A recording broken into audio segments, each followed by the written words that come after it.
I quit my job? Why have I, bought a van? And why am I going to drive around the country?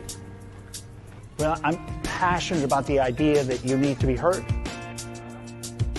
And I want to stitch these stories together across the states. We're going to find the commonalities. And it's going to be really an amazing experience. And I look forward to you joining me on the jar.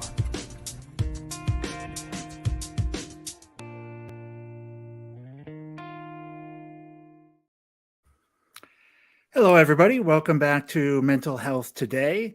That's a little video from our JAR podcast that kind of led to the formation of this podcast. After that, threading all those discussions together, I didn't know how powerful those words were a year ago or a year plus, but really, mental health was really the story that stitched everything together. And so I've put this podcast together. Also started the JAR Foundation, a nonprofit LLC that we're working on building out. And so this is part of that conversation, is now to go to school, listen, learn as much as we can about mental health so we can be good stewards of the nonprofit. And today we've got Ellen Tyler. And, Ellen's a coach, among other things, got some of those little funny letters after her name.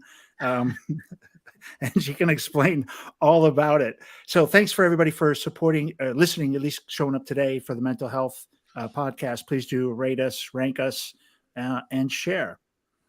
Ellen, how about a couple minutes about who are you, and then a little bit of what's your burning passion in the space? Oh gosh, let's try and do it in a couple minutes. You take your time. No, it's always the challenge, because when you think about this, we all have a life story with how we got to where we are. And any moment in time, we're a culmination of who we've been, but that doesn't predict who we're going to be. Right, who we're going to be. So I ended up being the most unusual, introverted salesperson in a whole profession I would have never picked, like ever. But that happens to a lot of us.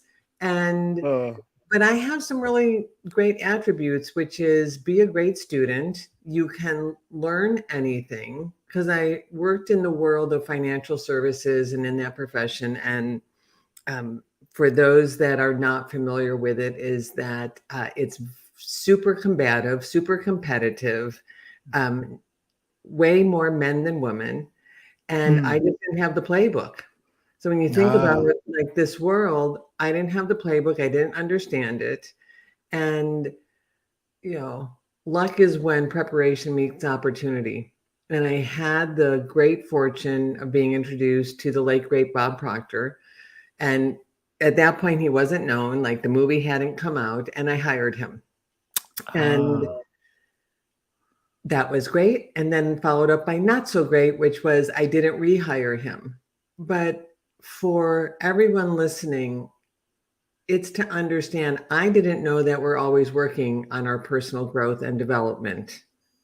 I had to learn that on my own, which was, okay, I need to hire him again, because, work was just getting all messed up again. I went out, hired him again, and then it was the opportunity to come and work with him and be mentored by him. And I left an industry I had worked decades in. Yeah, crazy. So my peers and friends thought I was crazy. Yeah, absolutely. But they couldn't see why it made sense to me. You see, I went into the financial world because I wanted to help people like my parents. And when anyone understands we all have a purpose in life, the vision is how do we deliver it? And that can change.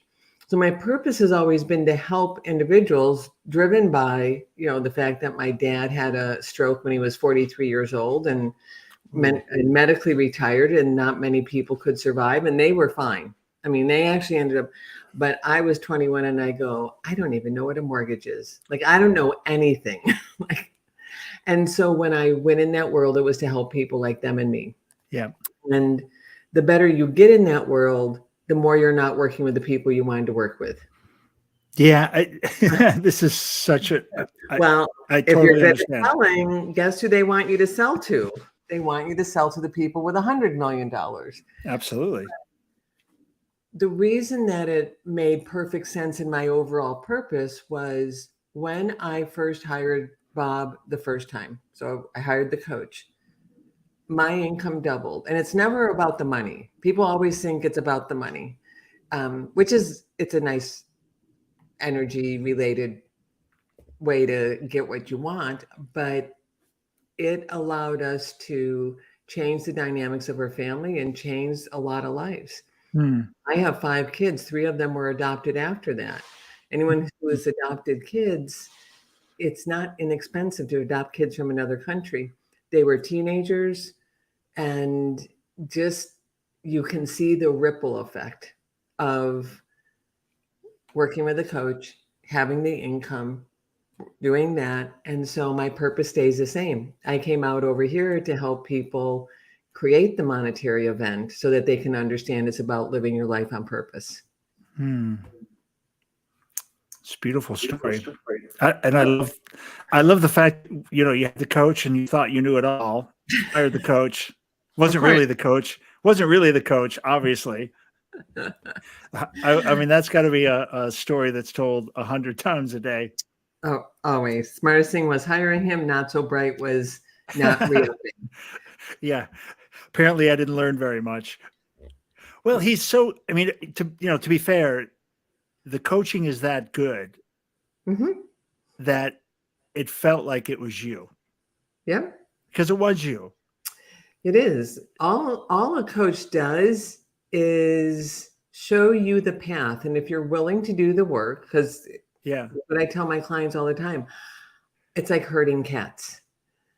Do the work, do the work, do the work. Oh, did I tell you do the work again? Do the workbook, do the work we give you.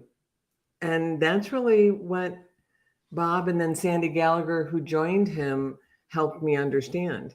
But the reason that journey became so important is that I get to work with people so they don't make that same error in judgment.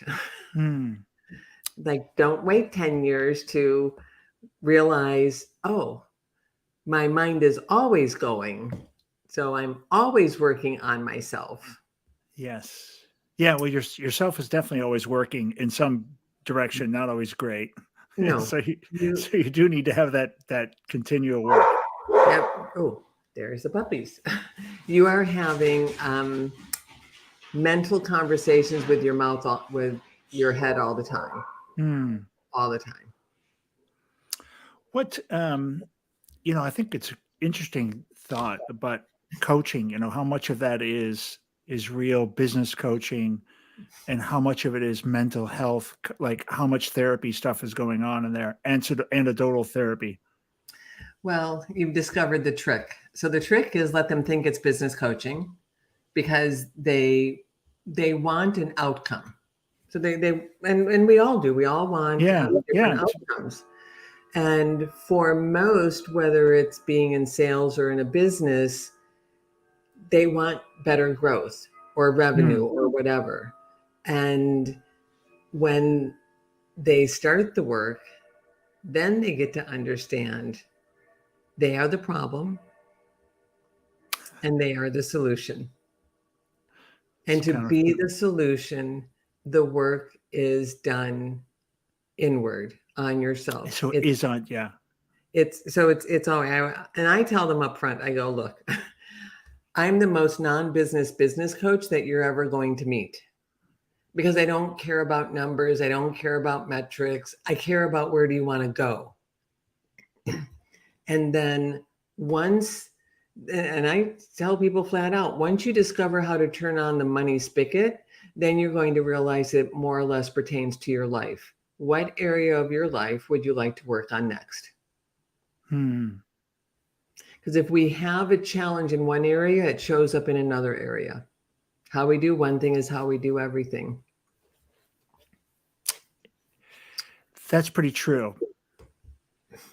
And boy, explains why some people are really good at business stuff, but come home and are a disaster. Yep. Or vice versa. They're really good at one spot, but they apply the same. Because that worked it worked. I'm really successful. Right. So, I because just all gonna, your focus is there. yeah, everything, I just walk around with a hammer, and I'm really freaking good with this hammer. Like, watch me go. And Yep, apparently I needed a feather boa when I came home, but have I yep. shown you my hammer?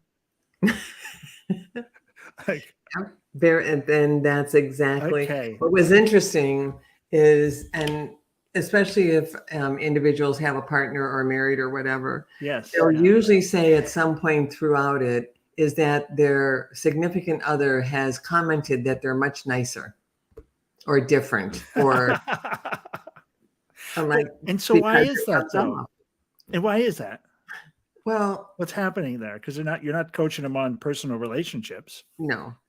So it's all about what you're saying between your two ears to Okay. yourself. Yeah.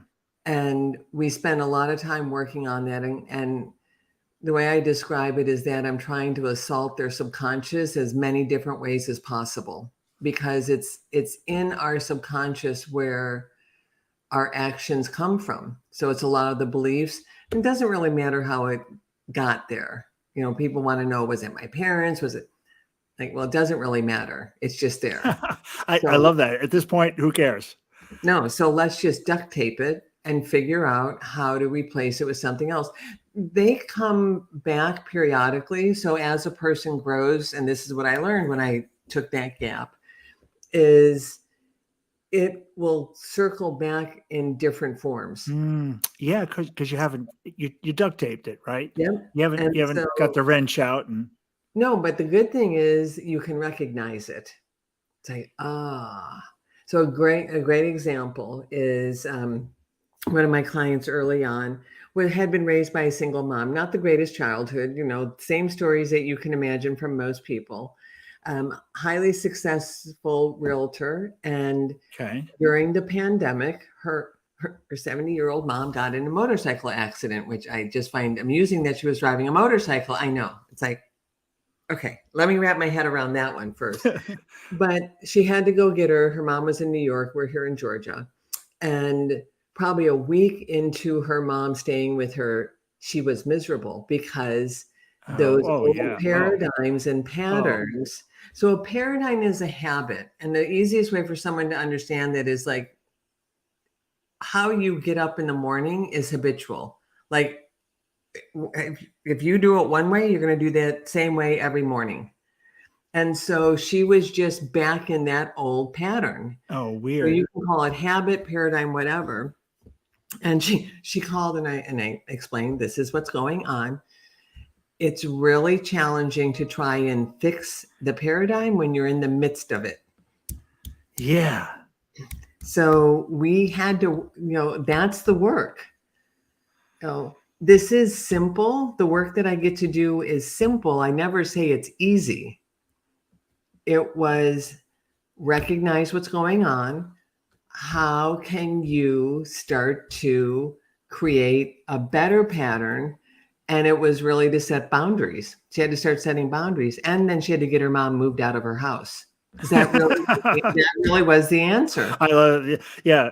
Forget all the coaching on this one. This is a straight away. Mom's got to go. Yep.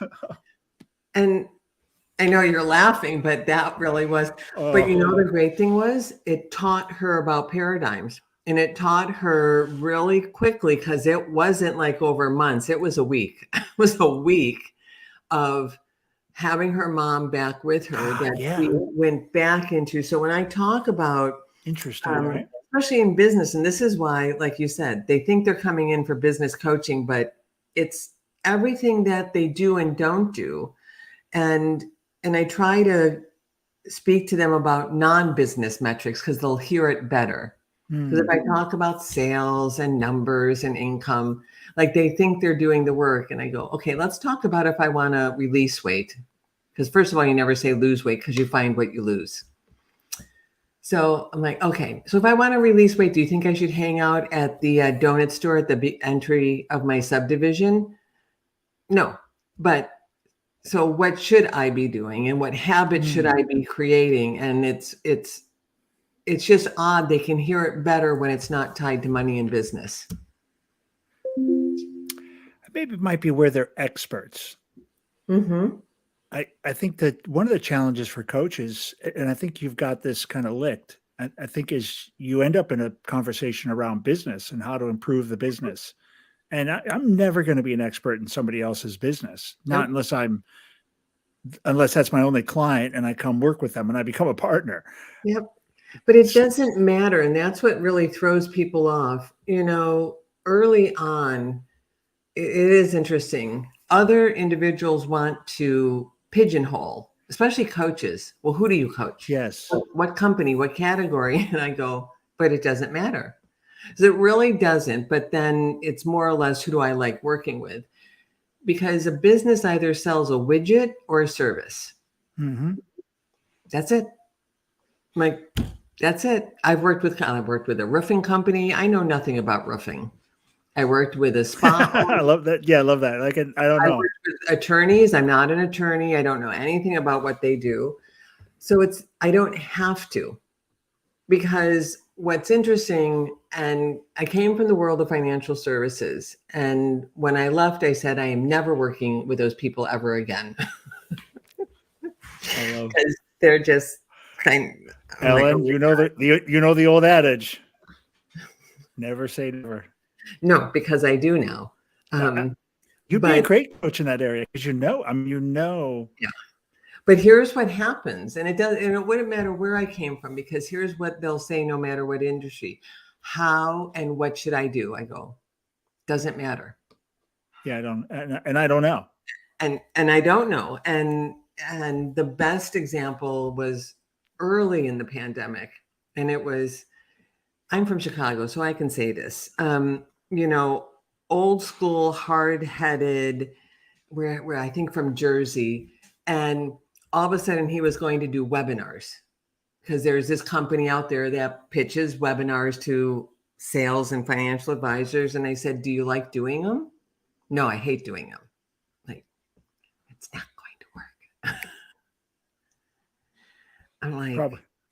you can you learn? You don't necessarily have to learn to like something. There was a great article by Ian Gray decades ago, and he studied successful people. And all he basically found was that successful people do what unsuccessful people don't. And somebody asked him later on about how did they learn to like it. And he said, I didn't tell you they learned to like it. They just did it. Did it? Yeah. So in anyone's business, it's like, well, let's try something. I mean, you're not going to like all of them, because if you did, then you'd be successful and we wouldn't be having this conversation. But you have to start. And that's the challenge for people, because we have shiny objects, and apparently we have like a 10-second attention span now. So like the fact that people might be listening to this, I'm like, apparently we just don't I like listening. Apparently reading and videos now have to be short. Goldfish. Yeah. We've got the attention span of a goldfish right now. Yep. Well, it's a little, I think it's a little bit of, it's cognitive training. Is that right? I mean, whatever Instagram and Facebook and the social medias, we're trained, Yeah. or probably even rewired. I would imagine some of the actual mechanics is probably rewiring the brain. Very much so. Yeah. Okay. There you go. You can fix Also, it again. from another ex-insurance person. I was in the financial services myself Yep. for a hot minute. Who's your best clients? Like, what's, somebody's listening and, they've never had a coach, but they, thought about it. What makes a great client for you? Someone who's a great student. But isn't that hard to find a great student when I'm a badass. I got a $2 million business. I'm 38. Yep. And okay, I'm struggling a little bit here and there, but I did build this. So here's the underlying part that makes somebody good to work with. Yeah. They have a burning desire. Okay. And they have a big why. And they might not know what their why is, So there was a Mm, great story. There's a consultant out there by the name of Joe Stumpf, and he does this exercise called the 7 levels deep exercise. okay. And who made it popular was Dean Graziosi, who talked about bringing him in, and again, what he thought was for a consulting for the business in a conference room full of employees, asked Dean, "Why did you hire me?" So Dean gave him some, Oh, that's whatever. so embarrassing. Like, Well, no, but it was, Dean's going, well, because we want to do this with y- customers, whatever it was, because there's video clips of this. And Joe Stump takes him through 7 whys and gets him and crying. Like most of my clients will cry when they go through this, and we don't do it. I give them the exercise because when you find out why you want to do the things that you want to do in life, it should be really emotional. mhm. Yeah, And it's not always the money. It's what the money can do typically. I for think for sure. Dean, and I might be wrong on this, but it was about control, about being able to feel like he was in control. I think he moved like 20 times and, has all these different iterations of not being stable, of wanting to make sure his kids had the ability to choose and were stable. Nothing related to business, but it's why he wanted to do so well in business. Yeah, it could have So, been selling. It could have been selling roofing. He yeah, did. He just he needed that yeah. why. Hmm. So for me, it's that a person's willing to do that. The other common thread about the people that I tend to work with is that I'll go back to that purpose of mine that I mentioned. Yeah, Usually it's because they care about their family, their clients, and their community. I love that. I don't work with the one who says, because I've had these people and they're not clients. Because the other part of a coach is that we don't have to work with everyone and we shouldn't. There's somebody else out there for those people that I don't want to work with. There, absolutely. So just because they can fog a mirror doesn't mean that they're a good fit, because you also have to think about the characteristics and the personalities. And there's two that I'm thinking of. It was all about the money. Like it was somebody probably my age, and I think everyone should not use that word retire. They should rewire, which is what are you going to do next? But in his world, it was he just needed a ridiculous amount of money in 5 years so he could stop working and not do anything. And I'm like, I'm not your person. No. And then they'll upset the group because they come in with a really different energy and Yeah, not that's what not a good energy. That's not a good energy. I wouldn't want to no, work that energy. no. Because then it's if money is the objective, No, then because then they're the ones that just need to hire the process. But the challenge for someone with those criteria is that they're always looking outside of them for the answer. And until a person can understand that you have to work on your inside. All the outside stuff, doesn't matter. Doesn't yeah, matter. yeah, that's great. Once you if you connect with your purpose, then you really understand why you're getting up every morning. Yep. That could change your routine. Yes. I have a client now who's trying to get up at 4:30. It's like, and there's two of us that already do. We're like, we'll text you. If you really You really that want to be up at 4:30. There's people in the group that are. I was at one point I was a mad when my corporate life as a madman. I was doing that, and my favorite guy to follow on Instagram was Joko Djokovic or somebody. Djokovic he goes by Joko Joko. He's a big Yep, motivational guy, hard yep, ass Marine dude. You know.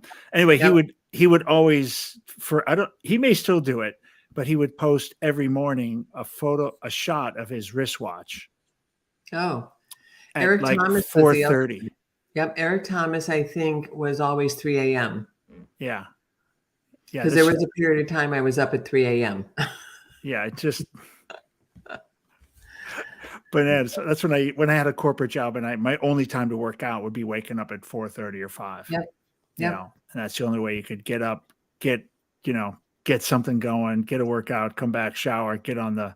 Morning's really important for everyone, though. Like, it's really important. It's one of the questions I always ask my clients. Like, it is.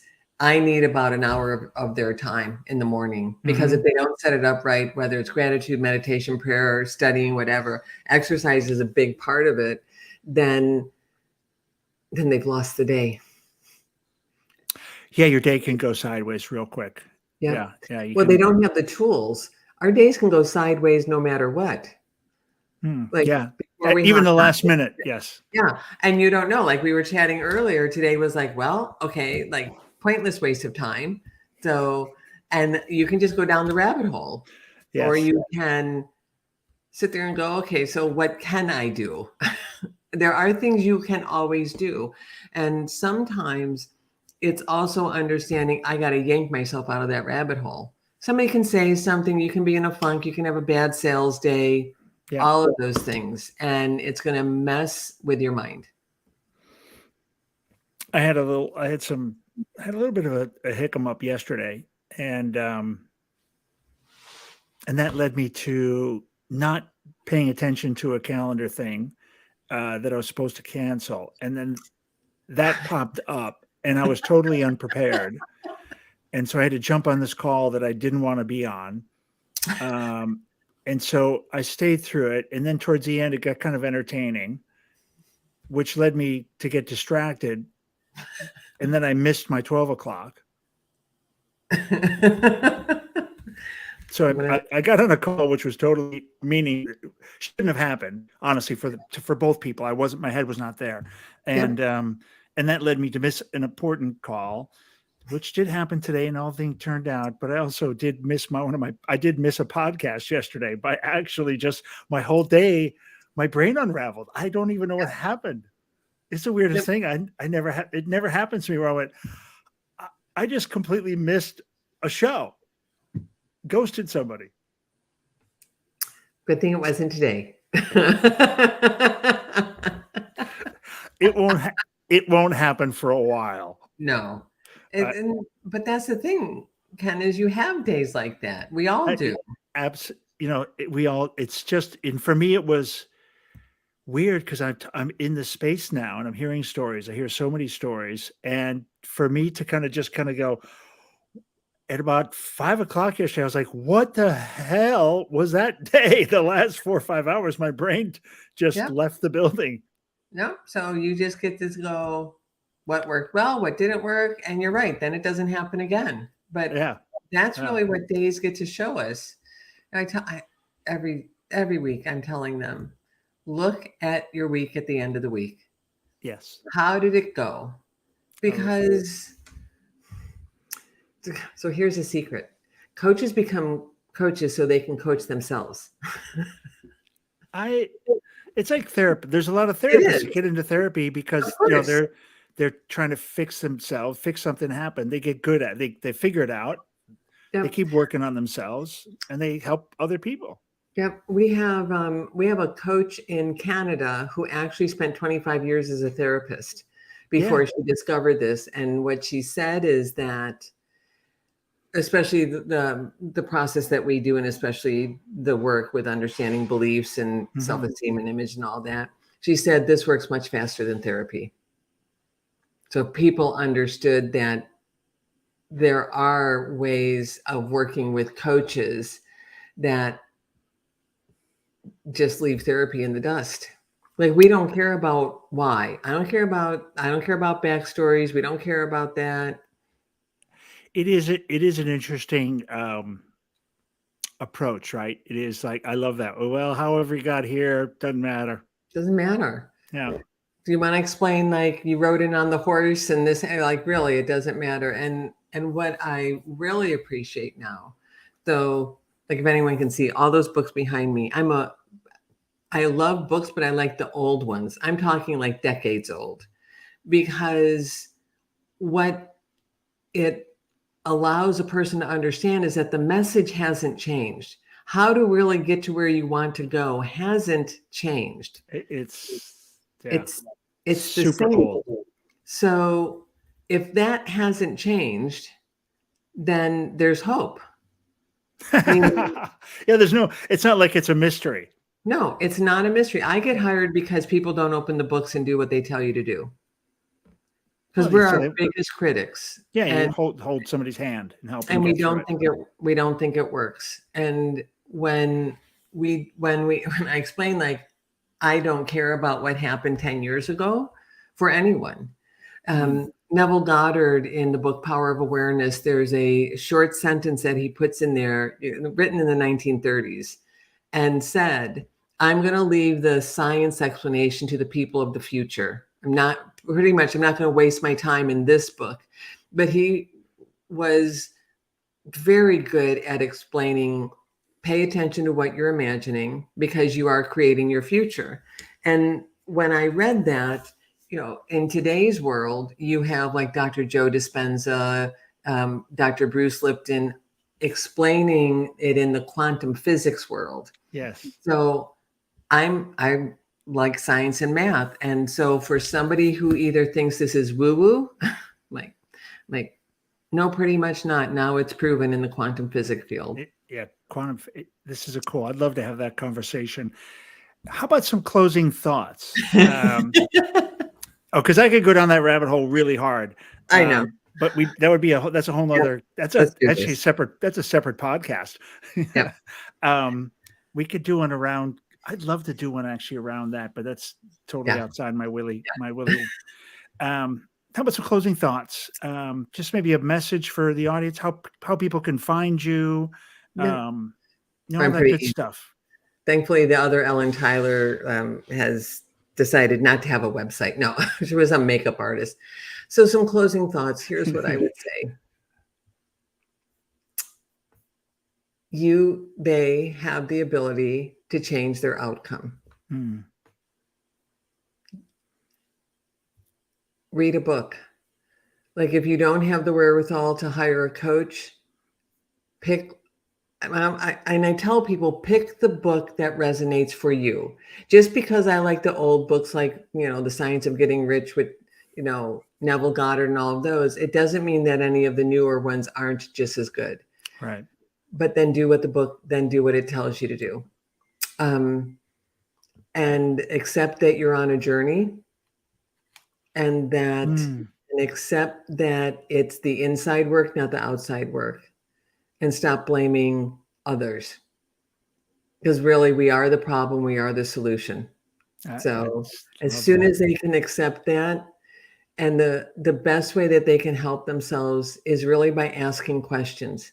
Simple thing in the morning: who do I need to call today? What do I need to do today? And then sit quietly and listen for the answer. Interesting technique. Yep. They really can. I help a lot of people who aren't at the point of working with me or a coach, because they're simple things. And if they just sit in gratitude in the morning, watch to see what happens to them for the rest of the day and the week and the month. And it's just have the expectation. There's an old verse, and it's faith is the substance of things hoped for and the evidence of things not seen. And sometimes you can just ask for the evidence to be seen. You can ask. Your subconscious is the reticular activating system. So just like when you buy a car, you start to see that car everywhere. Give it a command and expect it to do the work for you. Put me in the right place at the right time. And then when you have an intuition, follow it. If it says call Ken, then pick up the phone and call Ken. Simple things. Like, there really are some simple things. Those are crazy thoughts, though, really following your intuition, right? Which is a voice in your head and that gut. We are spirit, we're intellect, and we're a physical body all at the same time. We all have the ability to create the life we want. We're spiritual with an intellect and a physical body. I know. But that's why I get it down to basics. Express gratitude in the morning. I love that. Questions, and then listen to them. And really, with expectation. I love that part about expectation of asking for proof, Yep. Yep. Ask for, gratitude, expectation. yep. So they can find me on, I'm on social media. I'm on LinkedIn. I'm on Facebook. Ellen Tyler Coaching. I have a Facebook group called Work Less, Earn More. Oh, okay. Oh, that's a great. Look, I am all about work, your purpose. And work can be volunteering, but for most who grew up like I did, they think they have to work hard to make more. No, work less, make more. That was that World War II generation we were raised by. Yep. Hard work. gotta work hard. And then all of a sudden you go, wait a second. The other thing is, if they ever work with a coach, the first question you should ask that coach is, who do they work with? Because coaches should be working with other coaches if this is the world that we work in. Yeah. And one of the coaches that I'm in his mastermind, he works part-time. He's probably close to 8 figures now, but he's worked part-time for a long time. And I go, work less, make more. Thanks so much, Ellen. Thanks everybody for listening to this. You're probably on an audio podcast somewhere. Do go down and rate us, and leave some comments. Ellen, really much appreciated. Very interesting chat. Some powerful. There's some quotable quotes inside there. There's some quotable quotes. Thanks again, everybody. I'll see you on the other side, Ellen. Not a problem. Thanks. Yeah, loose, baby. We're about to go and make this vessel with these great professionals at Public Glass. We're not part of the community, but we're from the outer family of glassblowing. Yeah, we're going to go make a magical giant jar with optic lenses so that if you turn it, it changes all the time. So if you change the way you look at things, the things you look at change.